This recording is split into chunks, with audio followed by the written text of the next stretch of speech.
సాహితీ మిత్రులకు నమస్కారం. కాంతి నల్లూరి కథల ఛానల్కు సుస్వాగతం. కార్మిక కర్షక మహిళల కథల సమాహారంలో నేను వినిపించబోయే కథ తెలంగాణ పోరాటం నాటి కథ. కథ పేరు గెరిల్లా గోవిందు. రచయిత శారద. ఆవాళ 22 మార్చి 1948 తారీఖును సూచిస్తూ క్యాలెండర్ గోడ మీద ఊగులాడుతుంది. నిజాం సరిహద్దు దగ్గర కొత్తగా మకాం వేసిన రజాకార్లు సిగరెట్లు తగలేస్తూ మధ్య మధ్య సారా చేవిస్తూ గది మధ్య బల్ల చుట్టూ కూర్చున్నారు. గది 4 గోడలకి బ్రెన్ గన్నులు, తుపాకులు వేలాడుతూ వాతావరణాన్ని భయపెడుతున్నాయి. అప్పుడే చీకటి పడుతూ ఉంది. గది వాకిలి గుండా బావురుమనే విశాలమైన మైదానం, దూరంగా నల్లగుట్టల్లాగా కనిపించే పూరిళ్ళు మసక మసకగా ఔపిస్తున్నాయి. ఆ ప్రాంతమంతా రజాకార్ల దుష్కృత్యాల భయంతో ఎగశ్వాస పీల్చి వదులుతున్నట్లు గాలి వెచ్చగా విసుగుగా వీస్తుంది. బల్ల చుట్టూ కూర్చున్న 8 మందిలోనూ భయానకమైన మొరటు గొంతుతో ఎర్రబడ్డ కళ్ళు మిటకరిస్తూ ఒకడు ప్రారంభించాడు సంభాషణ. వాడి విగ్రహమే చెబుతుంది వాడు నరమాంసాహారి అని. అతను బల్ల మీద సారా గ్లాసు చేతిలో తీసుకుంటూ, ఆ కాపీర్ బేవకూప్ దొరికితేనా నిలువునా చంపేస్తాను అన్నాడు గోండ్రించి.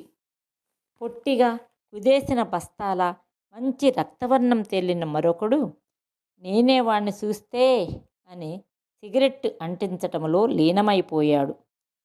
మొదట గోండ్రించిన వాడి పేరు రహిమాన్. అతను తన లోపలే ఏదో ఆలోచిస్తూ పైకి చిరునవ్వు నవ్వి మిగతా వాళ్ళ వంక ధీరంగా చూస్తూ, వాడు ఈ చుట్టుపక్కలే తిరుగుతున్నాడు భాయ్, దొరికిపోతాడులే. 2 రోజుల కిందట నారాయపాలెంలో కనిపించాడని ఎవడో కాపీర్ అన్నాడు అంటూ ఒక గుక్క సారాయి తాగాడు తాపీగా. మిగతా 7 హంతకులు రహిమాన్ వంక భయంతోనూ సందేహంగానూ చూశారు. వాళ్ళకి ఎంత సారా తాగినా భయం వదలటం లేదు, నిషా ఎక్కడం లేదు. పుట్టివాడి పేరు అబ్దుల్. అతను రహిమాన్ని కళ్ళార్పకుండా ఒక నిమిషం చూచి, అయితే వాడు ఇక్కడే ఉన్నాడని అర్థం. ఏం భాయ్ చెప్పు, వాడి పేరేమిటి, మరిచిపోయానులే అని అడిగాడు. అతను భయపడుతున్నాడో లేదా ఆసక్తే కనబరుస్తున్నాడో అతని స్వరం వల్ల బోధపడటం లేదు. రహిమాన్ భీకరంగా నవ్వాడు. గదిలో క్యాలెండర్ ఊగులాడింది.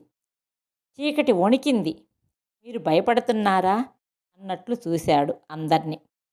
తరువాత బల్ల మీద మోచేయి ఆంచి అరచేతిలో గడ్డం పెట్టుకుని మెల్లగా రహస్యం చెప్పేవాడిలా ఇలా అన్నాడు. వాడి పేరు గోవిందు. చాలా అల్లరి రకమట. వాణ్ణి పట్టుకోకపోతే భలే నామర్థ మనకి. అతని ముఖంలో నిశ్చితాభిప్రాయాన్ని ఎలుబుచ్చే ముడతలు కలిగినాయి. అతని సహచరుల మొహాలు ఎందుకోగాని ఎర్రబారినాయి. వాళ్ళిదివరకే ఆ పేరు విన్నట్టు కనిపించారు. ఒకరి ముఖాలు ఒకరు తీవ్రంగా 10 నిమిషాలు చూసుకున్నారు మౌనంగా. గాలి కూడా వాళ్ళ మౌనాన్ని భంగం చేయటం ఎందుకా అన్నట్లు ఒక నిమిషం ఆగింది. రహిమాన్ చేతిలో సారా గ్లాసు జారి బల్ల మీద పడి మౌనం భంగమైంది. ఆ మసక చీకటి ఉలిక్కి పడ్డది.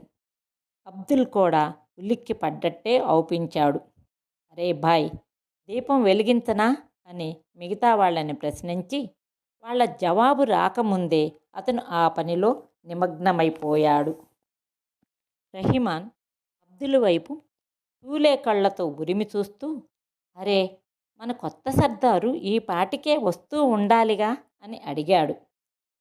అక్కడి వాతావరణాన్ని ఆవరించిన భయాన్ని పోగొట్టాలనే అతని ప్రయత్నం అతని గొంతులో పూరిస్తున్నది. అబ్దుల్ వెలిగించిన లాంతరు కొంత భయాన్ని చీకటిని పారద్రోలగలిగింది. అబ్దుల్ లాంతర్ను బల్ల మధ్య పెట్టి తన కుర్చీలో కూలబడుతూ, నిజమే, ఈ పాటికి రావాల్సింది అని సమాధానమిచ్చాడు. అబ్దుల్కి ఎడం వైపున కూర్చున్న 30 ఏళ్ల మరొకరు తన ముఖం మీద ముడతల్ని ఎక్కువ చేస్తూ అబ్దుల్ వైపు అప్రయత్నంగా తిరిగి, సర్దార్ రావడంతో మనం గోవింద్ కోసం పోవాలా అని ప్రశ్నిస్తున్నట్టు ఆశ్చర్యపడ్డాడు. అబ్దుల్ సారా గ్లాసులోనికి కూజాలో నుంచి సారా పోసుకుంటూ, అవును హుసేన్ భాయ్, అదే మన ప్లాను అని రహిమాన్ వైపు తిరిగి, క్యాజీ అంతేనా అని ప్రశ్నించాడు. రహిమాన్ మాట్లాడకుండా ఆమోద సూచకంగా తల ఊపాడు. హుస్సేన్ ఒక్క గుక్కన తన చేతిలో సారా గ్లాసు సగం ఖాళీ చేసి, వాడెట్టా ఉంటాడు, మనం గుర్తుపట్టక్కర్లేదు అని రహిమాన్ వైపు చూస్తూ ప్రశ్నించాడు. మిగతా హంతకులు కూడా ఈ ప్రశ్నకు రాబోయే సమాధానాన్ని ఆకాంక్షిస్తున్నట్టు రహిమాన్ వైపు హుషారుగా చూడసాగారు. రహిమాన్ వాకిలి వైపు రాబోయే కొత్త సర్దారు కోసం ఆదుర్దాగా చూస్తున్నాడు. హుస్సేన్ ప్రశ్నతో చూపును గదిలోకి మరల్చి, ఎట్లా ఉంటాడో నాకు బాగా తెలియదు, అయితే కొద్దిగా తెలుసు. నిన్ననే వాడి ఐడెంటిఫై నోటీస్ వచ్చిందన్నారు అంటూ తన జేబులో నుంచి ఒక కాగితాన్ని బయటికి లాగి లాంతరు దగ్గరగా బల్ల మీద పరిచాడు. దానిమీద తలవైపున నైజాం మొహార్ వేసి ఉంది. దాన్ని రహిమాన్ ఇట్లా చదవసాగాడు.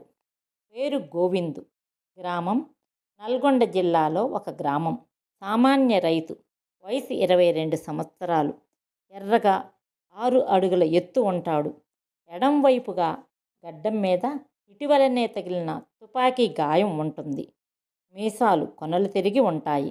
ఉంగరాల క్రాపు, పూలముఖం. ఇతని మూలంగా ఈజ్ ఎగ్జాల్టెడ్ హైనెస్ సైన్యానికి చాలాసార్లు గొప్ప నష్టాలు కలిగాయి అని తెలుస్తున్నది.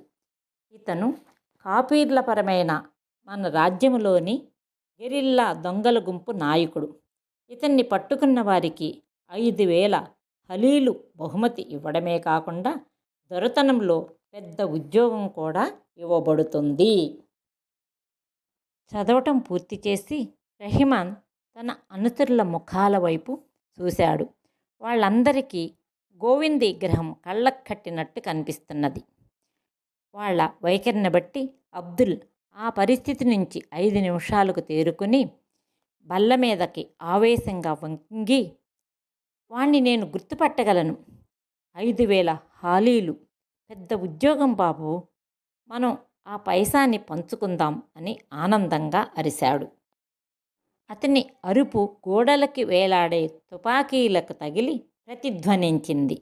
ఆ శబ్దం గది నుండి నిర్గమించకముందే చప్పున లేచి నుంచున్నారు.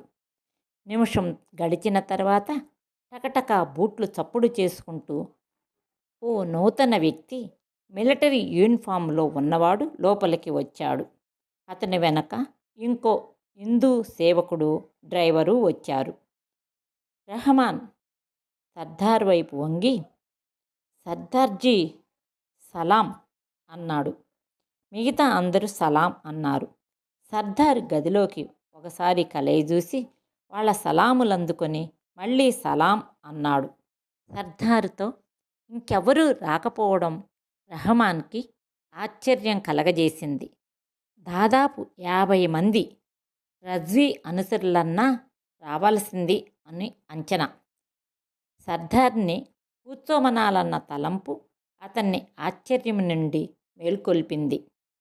సర్దార్జీ ఇక్కడ కూర్చోండి అన్నాడు తను మర్యాదగా తన కుర్చీ చూపుతూ. సర్దార్ బల్ల ముందు కుర్చీలో కూర్చుంటూ తన చేతిలోని రివాల్వర్ సంచి బల్ల మీద పడేసి ముంజేతి సొక్కా కప్పు వెనక్కి లాగి టైం చూసుకున్నాడు. 7:30 కావస్తున్నది. సర్దార్ మొహం మీద ఆదుర్దా కనిపించింది. అతను రెహమాన్ వైపు తీక్షణంగా చూసి, ఇక్కడ ఎంతమంది ఉన్నారు అని అడిగాడు ఆజ్ఞాపూర్వకంగా. రెహమాన్ నమ్రతగా 20 మంది ఉన్నాం అని ఒక నిమిషం ఆగి, అయితే సర్దార్జీ మీతో ఎవరూ రాలేదే అని అన్నాడు. సర్దార్ గంభీరాకృతిలో ఇంకా గంభీరం వచ్చింది. వీళ్ళు చాలు, టైం అవుతుంది. మనం ఈ పూటే గోవిందుని పట్టేయాలి. జరూర్, హుకుం వచ్చింది. వాడు దగ్గరలో నారాయపాలెంలోనే ఉన్నట్టు అన్నాడు. ఈ జవాబు రెహమాన్కు సబబుగా తోసకపోయినా గతిలేక ఒప్పుకున్నట్టు చిరునవ్వు నవ్వాడు. నవ్వాగిన తర్వాత అతను అబ్దుల్ వైపు తిరిగి, భాయ్, మిగతా వాళ్ళు ఆ గడ్డ దగ్గర ఉంటారేమో, పిలుసుకురా అని ఆజ్ఞాపించాడు. అబ్దుల్ వెంటనే గది నుండి నిష్క్రమించాడు. అబ్దుల్ వెళ్ళగానే రెహమాన్ మిగిలిన వాళ్ల వైపు తిరిగి, లేవండి, తుపాకులు, బ్రెన్ గన్సు రెడీ చేసుకోండి, అన్నీ లారీలో వేసి అందరూ లారీలోనే వెక్కండి అన్నాడు. మిగతా వాళ్ళందరూ వెంటనే గబగబా లేచి తమ పనుల్లో నిమగ్నమైనారు. సర్దార్జీ తన నిడుపాటి గడ్డాన్ని నిలువుగా కుడి చేత్తో దూస్తూ రెహమాన్ వైపు తిరిగి ఇలా అన్నాడు, మీరు చాలా సురుగ్గా పని చెయ్యాలి. రెహమాన్ ఆమోదసూచకంగా తల వంచి తన తుపాకీ సర్దుకోనారంభించాడు. 8ంటికి 10 నిమిషాలుందనంగా రజాకారుల లారీ నారాయపాలెం వైపు బయలుదేరింది. ముందు 20 మందిని మోసుకుని లారీ, దాని వెనక జీప్ కారులో సర్దారు, రెహమాను, సర్దార్తో వచ్చిన సేవకుడు ప్రయాణం చేస్తున్నారు.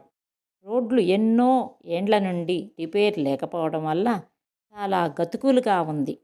నక్షత్రాల కాంతి తప్ప ఇంకెలాంటి వెలుతురూ లేదు. కార్ల తాలూకు దీపాలు సర్దార్ వెలిగించవద్దని ఆజ్ఞాపించి ఉండడం వల్ల అవీ లేవు. గాఢాంధకారం సయ్యమంటుంది. జీపులో ముందు సీట్లో కూర్చుని ఉన్న రెహమాన్ రోడ్డు వంక నిరాసక్తగా చూస్తూ సర్దార్ను ఉద్దేశించి ఇలా అన్నాడు, సర్దార్జీ, వాడి కోసం ఇంత పట్టుదల ఏమిటి? హుకుంలో చాలా గందరగోళంగా వ్రాసి ఉంది. నిజంగా అంత అపారకరమైన మనిషా వాడు? సర్దార్జీ సిగరెట్టు వెలిగించుతూ రెహమాన్ చెప్పింది అలక్ష్యంగా ఆలకించి, వాడు అంటే ఓ గోవిందు సంగతా నువ్వడిగింది? వాడొక అపారకరమైన మనిషే, సందేహం లేకుండా. వాడొక బందిపోటు దొంగ. వాడు ఇప్పటి వరకు కనీసం 100 మంది మన బాయీల్ని చంపి ఉంటాడు అని సిగరెట్టు తాగడంలో నిమగ్నమైనాడు. రెహమాన్ కారు కుదుపులకు తూలుతూ, ఇన్నాళ్ళ బట్టి వాణ్ణెందుకు పట్టుకోలేకపోయినారో మనవాళ్ళు. ఆ కాపీరి యదవే నా చేతుల్లో పడితే వాడికి పొయ్యేది అల్లా దగ్గరికే అన్నాడు ఖరారుగా. సర్దార్జీ కళ్ళు ఆ కారు చీకట్లో నక్షత్రాల కాంతికి తళతళా మెరిశాయి.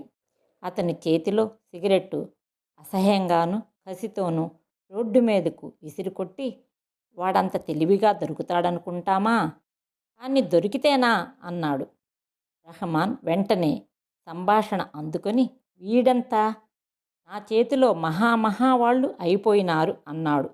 తనలో నుంచి తల నూపుతున్న భయాన్ని ఎనుకటి తన క్రౌర్యంలో దాచిపెట్టి. సర్దార్ నవ్వాడు. రెహమాన్ కూడా నవ్వాడు పెద్దగా. డ్రైవర్ కూడా నవ్వాలని ప్రయత్నించాడు. కానీ అకస్మాత్తుగా అతని చెయ్యి బ్రేక్ మీద పడ్డది. కారు కీసుమని ఆగిపోయింది. ఆ శబ్దంతో పాటే రెహమాన్ వెనక్కి తూలాడు. సర్దార్ ఆ ప్రయత్నంగా రోడ్డు మీదకు చూశాడు. ముందు పోతున్న లారీ కనిపించలేదు. ఎక్కడి నుంచో మనుషులు అవసాన దశలో మూలుగుతున్న ధ్వని మాత్రం గాఢంగాను విషాదంగాను వినిపించసాగింది. రెహమాన్ చప్పున కారులోంచి దూకాడు. వాడి వెనకాలే సర్దారు, అతని బంటు, డ్రైవరు దిగారు. కంగారుగా జీపు కారు ముందు లైట్ వెలిగింది. ఆ వెలుగులో రోడ్డు మీద గెరిల్లాలు తవ్విన గొయ్యిలో రజాకార్ల లారీ తలకిందులుగా పడిపోయిందని వాళ్ళు ఊహించుకున్నారు. ఈ సంగతి తెలిసి 5 నిమిషాలకల్లా వాళ్ళేదో చెయ్యాలనే ఆలోచనలో ఉండగానే 4 గెరిల్లా సైనికులు 100 మంది సాయుధులు చుట్టుకున్నారు. వాళ్ళెవ్వరూ తొందరపడలేదు. వాళ్ళల్లో ముఖ్యుడు ఉన్నాడు. బాగా కండలు తిరిగిన శరీరంపై వట్టి బన్నీను తువ్వాలు వేసుకున్నాడు. చేతిలో రివాల్వర్ పుచ్చుకుని రెహమాన్ దగ్గరకు వచ్చాడు. రెహమాన్కు అప్పటికి అర్థమైంది అక్కడ ఏమి జరుగుతున్నదో. అతను తన పరిస్థితిని అర్థం చేసుకుని ఏ నిశ్చయానికి రాకముందే అతన్ని గెరిల్లా వీరుడు లాక్కపోయి రోడ్డు పక్కన చెట్టుకు కట్టేశాడు. డ్రైవరు, సర్దార్తో వచ్చిన సేవకుడు గెరిల్లాల వైపు చూస్తూ నిలుచున్నారు. సర్దార్ మాత్రం ఏమీ ఆశ్చర్యపడకుండా ఇట్లాంటిదేదో జరుగుతుందని నమ్మినవాడల్లే రెహమాన్ వైపు చూస్తున్నాడు. గెరిల్లా వీరుడు సర్దార్ చెయ్యి గట్టిగా పుచ్చుకుని రెహమాన్ దగ్గరకు తీసుకెళ్ళాడు. కాగడాల వెలుగులో రెహమాన్ పిచ్చివాడిలా సర్దార్ వైపు చూశాడు. సర్దార్కింకా తన గతి పట్టలేదేమా అన్నట్టుంది అతని చూపు. సర్దార్జీ రెహమాన్ వైపు హేళనగా చూసి, రెహమాన్, నిన్నేమి చెయ్యం. నీ క్రౌర్యాలకి నీకు ఈరోజు శిక్ష లేదు. ఎందుకనంటావా? నువ్వెళ్ళి నిజాంకి తెలియజేయాలి గోవింద్ అంటే ఎట్లాంటి వాడో. గోవిందు రజాకార్లకి రజాకారు, నైజాంకి నైజాం అని మీ రాజుని హెచ్చరించాలి నువ్వు. నీ కొత్త సర్దారు ఆ గొయ్యిలో అల్లాన్ని చేరబోతున్నాడు. కావాలంటే వెళ్ళి పరామర్శించు అంటూ తన పొడవాటి దొంగగడ్డాన్ని ఊడదీసి రోడ్డు మీద పారవేశాడు. రెహమాన్ ఆశ్చర్యంతో కొయ్యబారిపోయినాడు. తన ఎదుట ఉన్నది ఎవరు? గెరిల్లా గోవిందుడు. ఈ కథ ఆగస్ట్ 1948 విశాలాంధ్ర మాసపత్రికలో అచ్చువేయబడింది. మిత్రులారా, ఈ కథ నచ్చితే లైక్ చేయండి, బంధువులకు మిత్రులకు షేర్ చేయండి, కామెంట్ చేయండి, సబ్స్క్రైబ్ చేయండి. కథ వింటున్న మిత్రులకు హృదయపూర్వక ధన్యవాదాలు. మిత్రులారా, రేపు కథతో కాకుండా కవితతో కలుస్తాను. నా కథలను వింటూ నన్ను ప్రోత్సహిస్తున్న మిత్రులందరూ నా కవిత్వాన్ని కూడా ప్రోత్సహిస్తారని బలంగా నమ్ముతున్నాను.